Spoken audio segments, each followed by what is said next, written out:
રાજસ્થાન વિધાનસભાની ચૂંટણી માટે કોંગ્રેસ પાર્ટીના અધ્યક્ષ મલ્લિકાર્જુન ખડગેએ મેનિફેસ્ટો જાહેર કર્યો। મેનિફેસ્ટોમાં કોંગ્રેસ પાર્ટીએ 7 ગેરંટી પર ભાર આપ્યો, જેમાં ચિરંજીવ સ્વાસ્થ્ય યોજના હેઠળ વીમાની 25 લાખની રકમને 50 લાખ રૂપિયા કરવામાં આવશે। આ સાથે જો પ્રદેશમાં કોંગ્રેસની સરકાર બનશે તો રાજ્યમાં જાતિ આધારિત વસ્તી ગણતરી પણ કરવામાં આવશે। પ્રદેશની સરકાર 4 લાખ સરકારી નોકરીઓ ઉપલબ્ધ કરાવવા પર ભાર આપ્યો। એટલું જ નહીં, રાજ્યમાં 10 લાખ લોકોને રોજગારી ઉપલબ્ધ કરાવવાની પણ જાહેરાત ઘોષણાપત્રમાં કરવામાં આવી છે। ખેડૂતોનો 2 લાખ રૂપિયા સુધીનો વ્યાજ માફ કરવામાં આવશે। ઘરેલું એલપીજી સિલિન્ડર લોકોને માત્ર 400 રૂપિયામાં ઉપલબ્ધ કરાવવામાં આવશે। રાજ્ય સરકારે એમએસપી માટે કાયદો ઘડવાની પણ જાહેરાત કરી। કોંગ્રેસ અધ્યક્ષ મલ્લિકાર્જુન ખડગેએ જણાવ્યું કે અગાઉ અશોક ગેહલોત સરકારે જ મેનિફેસ્ટો જાહેર કર્યો હતો, તેનું લગભગ 90% કામ પૂરું કર્યું છે।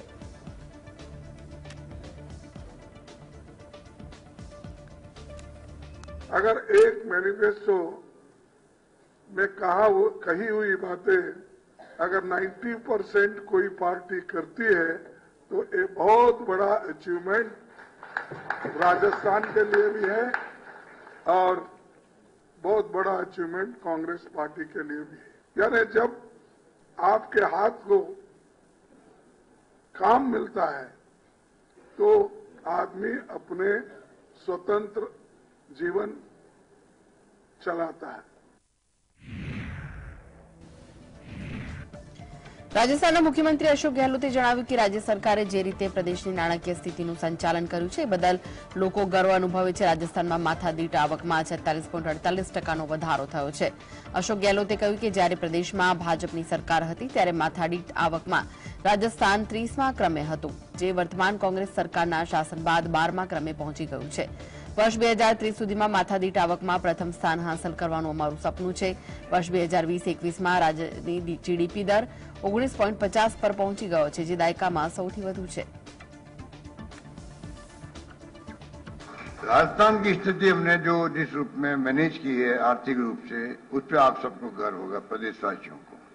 5 साल के आर्थिक हालातों की बात करें तो राजस्थान में प्रति व्यक्ति आय जो है 46.48% की बढ़ोतरी हुई है राजस्थान के अंदर, और 2030 तक प्रति व्यक्ति आय देश में नंबर 1 बने, ये हमारा सपना है, जो हमारा मिशन 2030 है उसमें। नंबर 2, 2021 के अंदर हमारी स्टेट जीडीपी की दर 19.50 तक पहुंच गई, जो एक दशक के अंदर सर्वाधिक है। तमिलनाडु कांग्रेस पार्टीना नेता जेएमएच आसान मौलानाए जણાવ્યું કે પ્રદેશની વિધાનસભામાં ઘણા બિલ પસાર કરવામાં આવ્યા, પરંતુ રાજ્યપાલ આર.એન. રવિ તેના પર હસ્તાક્ષર કરતા નથી। રાજ્યપાલે આ બિલને ટેબલ પર રાખી આરામથી ફરી રહ્યા છે। રાજ્યપાલ આર.એન. રવિ સનાતન ધર્મ અને હિન્દુ ધર્મ વિશે વાતો કરી લોકોનું ધ્યાન ભટકાવવા માંગે છે। દ્રવિડિયન વિચારધારા તેનાથી પ્રભાવિત થશે નહીં। તમિલનાડુના લોકો કોંગ્રેસ પાર્ટીનો સ્વીકાર કરી શકે, પરંતુ ભાજપને પ્રદેશમાં ક્યારેય આવકાર નહીં આપે। તમિલનાડુના રાજ્યપાલ આર.એન. રવિએ પ્રદેશની વિધાનસભામાં પસાર કરવામાં આવેલા 10 બિલને સદનને પરત મોકલ્યા હતા। ત્યાર પછી તમિલનાડુ વિધાનસભાનું વિશેષ સત્ર બોલાવવામાં આવ્યું હતું અને પેન્ડિંગ બિલને ફરીવાર સ્વીકારવામાં આવ્યા હતા। So much of bills have been here and Mr. Ravi has not passed the bills. There's so much of agitations against Mr. Ravi, he is least bothered to hear it. We have seen so much of bills. Mr. R.N. Ravi, our honorable governor, is not signing them. He has just kept them in his table, and he is really happy moving around in Tamil Nadu speaking about the Hindu religion, the Sanatan Dharma and all these things, trying to divert our people. Bharatiya Janata પાર્ટીએ છેડો ફાડ્યા બાદ કોંગ્રેસના રાષ્ટ્રીય પ્રવક્તા ગૌરવ વલ્લભે કુસ્તીબાજોના વિરોધને લઈને આરોપ લગાવ્યો કે શું આપણે બ્રિજભૂષણ સિંહને ભૂલી શકીએ। મેડલ વિજેતા દીકરીઓએ કહ્યું કે ભાજપ સાંસદ બ્રિજભૂષણ સિંહે તેમની જાતે સતામણી કરી, પરંતુ વડાપ્રધાન મોદી તે દીકરીઓની સાથે ઉભા નહોતા, તેઓ બ્રિજભૂષણ સિંહને બચાવમાં હતા। વડાપ્રધાનને મારો સવાલ છે કે તમે મેડલ જીતનારી દીકરીઓની સાથે કેમ ઉભા ન રહ્યા। भारतीय जनता पार्टी हमेशा दुष्कर्म करने वालों के साथ खड़ी हो गई, महिलाओं के साथ, बेटियों के साथ नहीं खड़ी हुई। इसीलिए तो आज एक ही नारा है कि बेटी बचाओ, पर भारतीय जनता पार्टी के नेताओं से। प्रधानमंत्री जी, क्या हम ब्रजभूषण सिंह को भूल जाएं, जिसके ऊपर देश की मेडल विनर बेटियों ने, जिन्होंने भारत का तिरंगा अंतर्राष्ट्रीय लेवल्स पर ऊंचा किया, उनने कहा कि ये ब्रजभूषण सिंह जो भारतीय जनता पार्टी का सांसद है, इन्होंने हमारे साथ दुष्कर्म किया। प्रधानमंत्री जी, आप भारत की मेडल विनर्स बेटियों के साथ क्यों खड़े नहीं हुए? દિલ્હીની હવા ફરી એકવાર ઝેરીલી બની ગઈ। એક દિવસના સુધારા બાદ ફરી એકવાર દિલ્હીની હવામાં પ્રદૂષણનું સ્તર વધ્યું। દિલ્હી અને આસપાસના વિસ્તારોમાં રાત્રે હવામાં પ્રદૂષણનું સ્તર પ્રમાણ વધ્યું। વેધર ફોરકાસ્ટિંગ એન્ડ રિસર્ચ અનુસાર મંગળવારે સવારે રાષ્ટ્રીય રાજધાનીમાં હવા AQI 323 નોંધાયો। એરપોર્ટ વિસ્તારમાં 336 અને પૂસામાં 337 નોંધાયો। ઉલ્લેખનીય છે કે દિલ્હીમાં હવાની ગુણવત્તામાં થોડા સુધારો થવા સાથે કમિશન ફોર એર ક્વોલિટી મેનેજમેન્ટે પ્રદૂષણના પગલે લાદવામાં આવેલા નિયંત્રણોને રદ કર્યા। કેન્દ્ર સરકારે શનિવારે દિલ્હી NCRમાં પવનની અનુકૂળ ગતિને કારણે હવાની ગુણવત્તામાં સુધારો કર્યા પછી ગ્રેડ્યુઅલ રિસ્પોન્સ એક્શન પ્લાનના ચોથા તબક્કા હેઠળ લાદવામાં આવેલા નિયંત્રણોને પણ રદ કરવાનો આદેશ આપ્યો હતો।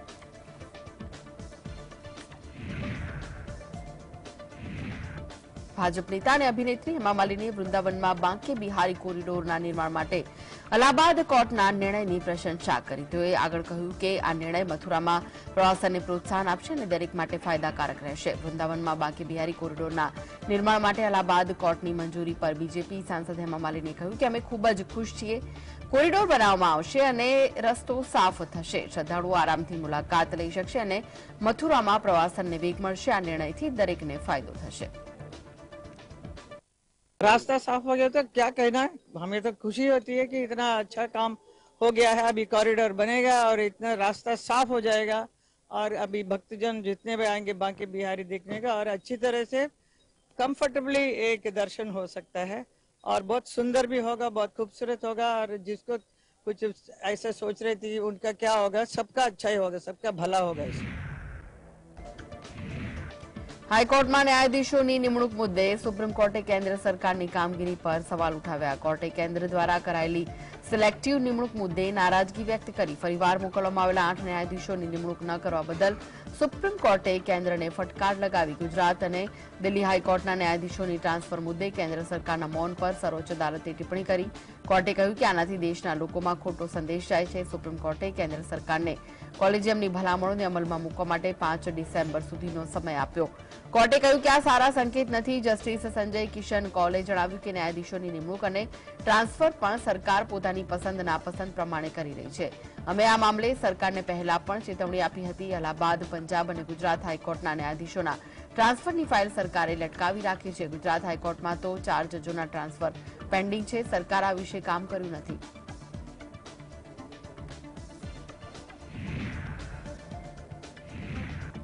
ભારતના મુખ્ય ન્યાયાધીશ તરીકે DY ચંદ્રચૂડનો 1 વર્ષનો કાર્યકાળ પૂર્ણ થયો। ચીફ જસ્ટિસ ચંદ્રચૂડે અરજદારોને કહ્યું કે પોતે કોઈ જાદુગર નથી કે ચપટી વગાડીને બધી સમસ્યાનો ઉકેલ લાવી શકે। મેં ન્યાયતંત્રને અસર કરતા મુદ્દાના ઉકેલ માટે જ્યુડિશિયલ અધિકારીઓ, વિદ્વાનો અને સંશોધકોની એક ટીમ બનાવી। આ ચર્ચાથી કેટલાક મહત્વના મુદ્દા સામે આવ્યા હતા, જેમાં ન્યાયતંત્રના ઇન્ફ્રાસ્ટ્રક્ચરમાં સુધારા લાવવા સહિતના મુદ્દા સામે આવ્યા હતા।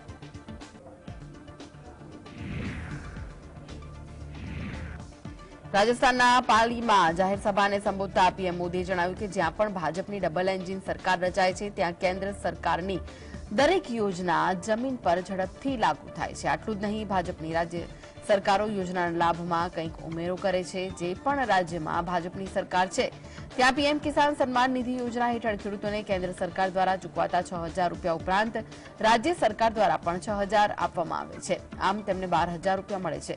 રાજસ્થાનમાં પણ ભાજપ નેતાઓએ આ સંકલ્પ કર્યો છે કે જો પ્રદેશમાં 3 ડિસેમ્બરના રોજ ભાજપની સરકાર બનશે તો અહીં પણ ખેડૂતોને વધારાના 6,000 રૂપિયા ચૂકવવામાં આવશે। मेरे परिवारजनों, जहां जहां भाजपा की डबल इंजन सरकार है वहां वहां केंद्र की हर योजना तेजी से जमीन पर उतरती है या फिर भाजपा की राज्य सरकारें अपना भी कुछ उसमें जोड़ करके देती है। जहां जहां भाजपा सरकारें हैं वहां पीएम किसान सम्मान निधि के 6,000 रुपये के साथ भाजपा की राज्य सरकार भी अपनी तरफ से 6,000 किसानों को और जोड़ करके देती है। પીએમ મોદીએ જણાવ્યું કે કોંગ્રેસ સરકારના શાસનમાં રાજસ્થાન મહિલાઓ વિરુદ્ધ થતા અત્યાચારમાં ટોચના ક્રમે છે, ત્યારે પ્રદેશના મુખ્યમંત્રી અશોક ગેહલોત એવું કહે છે કે મહિલાઓ દ્વારા દાખલ કરવામાં આવતી ફરિયાદો નકલી છે।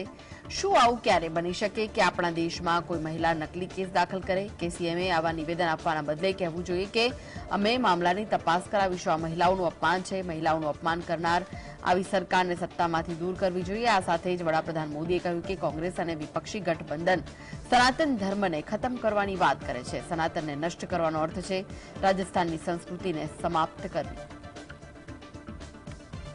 यहां मुख्यमंत्री कहते हैं कि राजस्थान की बहनों बेटियों ने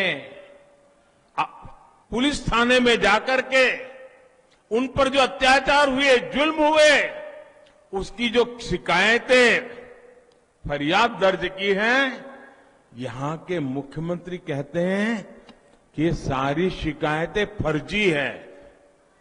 क्या कोई मां बहन ऐसी फर्जी शिकायत करे? ऐसा हमारे देश में कभी हो सकता है क्या?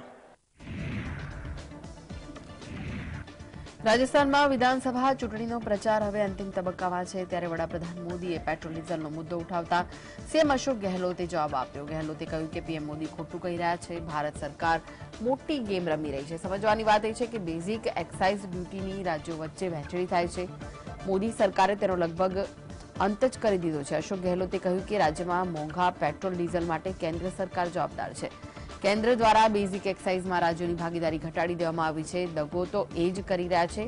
अशोक गहलोते उमेर्युं के प्रजा साथे राज्य सरकारोनी पोतानी मजबूरी छे। पीएम मोदी रविवारे एक रेली में पेट्रोल डीजलनी किंमतनी तुलना यूपी हरियाणा जेवा भाजप शासित राज्यों साथे करी हती। તેમણે આ દરમિયાન એલાન કર્યું કે ભાજપની સરકાર બનશે તો રાજસ્થાનમાં પેટ્રોલ ડીઝલની કિંમતની સમીક્ષા કરાશે।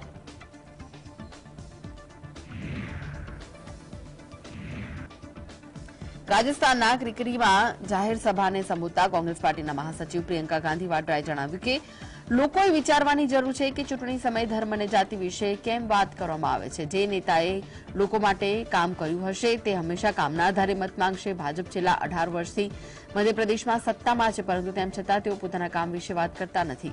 राजस्थानमां कांग्रेसी सरकारे खेडूतोना 15,000 करोड़ रूपियानी लोन माफ करी दीधी, ज्यारे भाजप पासे खेडूतोनी माफ करवा माटे पूरता पैसा नथी। राजस्थान विधानसभानी 200 बेठको माटे 25 नवेम्बरना रोज मतदान थवानुं छे। बात यह है कि जब नेता आपके सामने आता है तो उसकी बातों के वजन को आप तोलिए। तो आपको सोचना पड़ेगा कि भाई धर्म की बात और जाति की बात चुनाव के समय क्यों होती है। जो नेता ये बात चुनाव के समय कर रहा है, इसका मतलब है कि उसके आधार पर आपसे वोट मांग रहा है। तो इसका मतलब है कि काम के आधार पर मांग नहीं सकता, क्योंकि जो असली नेता होता है, जिसने आपके लिए काम के आधार पर आपसे वोट मांगते हैं या आपसे समर्थन मांगते हैं। उत्तर प्रदेशना रायबरेलीमां पूर्व राष्ट्रपति रामनाथ कोविंदे जणाव्युं के वन नेशन वन इलेक्शन देशहितनो मुद्दो छे। अमे तमाम पक्षों पासेथी आ मुद्दे रचनात्मक समर्थननी आशा राखीए छीए। देशमां नोंधायेली तमाम राष्ट्रीय राजकीय पक्षों पासेथी आ मुद्दे अभिप्राय मांग्या। दरेक राजकीय पक्षे आ मुद्दाने क्यारे अथवा कोई समय समर्थन आप्युं छे। समितिना सभ्यो तमाम राजकीय पक्षों पासेथी भलामण मेळवी तेनी अमलवारीने लगता सूचनो केन्द्र सरकारने मोकलशे। वन नेशन वन इलेक्शन मुद्दे सूचनो अने भलामण मेळववा माटे केन्द्र सरकारे एक समितिनी रचना करी हती अने तेना अध्यक्ष तरीके मारी निमणूक करी हती। भारत के चुनाव आयोग की रिपोर्ट आई है और कई समितियों की रिपोर्ट आई है, जिसमें उन्होंने कहा है कि देश में वन नेशन वन इलेक्शन की जो परंपरा है वो फिर लागू होनी चाहिए। सरकार को सुझाव देंगे कि किस प्रकार से इस प्रथा को पुनः लागू कर सकते हैं। मैंने सभी जितने भी राष्ट्रीय रजिस्टर्ड दल हैं उन सबसे भी संपर्क किया है, उनके सुझाव मांगे हैं। कुछ दल हो सकते हैं, लेकिन हम सबसे रिक्वेस्ट कर रहे हैं कि वे आप हमें सकारात्मक अपना सहयोग हमें इसमें दीजिए, क्योंकि इससे देश का हित है। ये एक राष्ट्रीय हित के मुद्दा है। ऑस्ट्रेलियाना उपवडाप्रधान रिचार्ड मार्स અને સંરક્ષણ પ્રધાન રાજનાથસિંહે દિલ્હીમાં દ્વિપક્ષીય બેઠક યોજી। દ્વિપક્ષીય બેઠકમાં સંરક્ષણ પ્રધાન રાજનાથસિંહે જણાવ્યું કે અમારી અગાઉની ચર્ચા દરમિયાન અમે એવા ક્ષેત્રો અને પહેલ ઓળખવામાં સક્ષમ રહ્યા, જે હેઠળ બંને દેશો વચ્ચે સહયોગ કરાશે. વર્તમાન બેઠકના કારણે અમને અમારી સંરક્ષણ ભાગીદારીને વધુ ગાઢ બનાવવાની તક મળી છે. રિચાર્ડ માર્શલે કહ્યું કે અમે ભારત સાથેના અમારા સંબંધોને ખૂબ જ મહત્વપૂર્ણ માનીએ છીએ. અમે લોકશાહીની પરંપરાઓ, કાયદાનું શાસન, વાણીની સ્વતંત્રતા અને ક્રિકેટ સહિતનો સમાન વારસો ધરાવીએ છીએ. India on advancing our partnership in all the domains of defense. Apparently, during our earlier discussions, we were able to identify areas and initiatives where our two countries could collaborate. I am happy to know the progress already made in many of these areas. Today's meeting will give us an opportunity to reaffirm our resolve to further deepen our defense partnership. Skill development કેસમાં આંધ્રપ્રદેશ હાઈકોર્ટે પ્રદેશના પૂર્વ મુખ્યમંત્રી અને TDP પાર્ટીના પ્રમુખ Chandrababu નાયડુના regular જામીન મંજૂર કર્યા છે. એડવોકેટ સુકારા કૃષ્ણમૂર્તિએ જણાવ્યું કે આંધ્રપ્રદેશ હાઈકોર્ટે અગાઉ ચંદ્રબાબુ નાયડુના 28 નવેમ્બર સુધી વચગાળાના જામીન મંજૂર કર્યા હતા. ટીડીપી લીગલ ટીમના વકીલ સિદ્ધાર્થ લુથરાએ ચંદ્રબાબુ નાયડુ વતી હાઈકોર્ટમાં દલીલો કરી હતી. ટીડીપીના કાર્યકર્તા અને નેતાઓએ કોર્ટના આદેશને આવકાર્યો હતો. 53 દિવસ રહ્યા હતા બાદ ચંદ્રબાબુ નાયડુ 31 ઓક્ટોબરના રોજ રાજા મંદિર જેલમાંથી બહાર આવ્યા હતા. હાઈકોર્ટે અગાઉ તેમને 4 સપ્તાહ સુધી વચગાળાના જામીન આપ્યા હતા.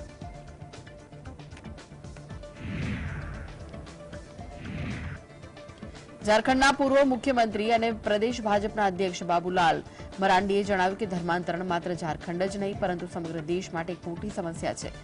ઝારખંડમાં અગાઉની રાજ્ય સરકારે આ મુદ્દે કાયદો પણ ઘડ્યો હતો, જેમાં જે લોકોને લાલચ આપીને અથવા બળજબરીથી ધર્માંતરણ કરવામાં આવે છે તેમને સજા આપવાની જોગવાઈ કરવામાં આવી હતી. લોકોમાં આ કાયદાને લઈને ભય હતો, પરંતુ હેમંત સોરેનની સરકાર આવ્યા પછી લોકોમાં ડર મરી ગયો. જ્યારે રાજ્યમાં ભાજપની સરકાર હતી ત્યારે અમે તેમના ધાર્મિક સ્થળોનું જતન કરવાનું શરૂ કર્યું હતું, પરંતુ વર્તમાન સરકારના શાસનમાં તેના પર ધ્યાન આપવામાં આવતું નથી. હું હજુ પણ માનું છું કે જો આપણે ધર્માંતરણ અટકાવવું હોય તો આપણે તેમના ધાર્મિક સ્થળોનું સંરક્ષણ અને વિકાસ કરવાની જરૂર છે. जो लोभ और लालच से जोर जबरदस्ती किसी का भी धर्मांतरण करेगी, उसका शिकायत होने के बाद उसको सजा मिलेगी, उसको दंड मिलेगा. तो एक लोगों में भय पैदा हुआ था, लेकिन हेमंत सोरेन के आने के बाद फिर ये सारे भय बिल्कुल पूरी तरह से इसको कहते हैं समाप्त हो गया. हमें आज भी मैं मानता हूं कि भाई अगर हमें कन्वर्सन को रोकना तो एक तो उनके जो श्रद्धा का केंद्र है उस सब चीज को संरक्षित करना, उसको विकसित करना, उसको नए रूप देना और फिर जन जागरण का काम तो फिर समाज के बाकी वर्ग के लोगों का काम होता है.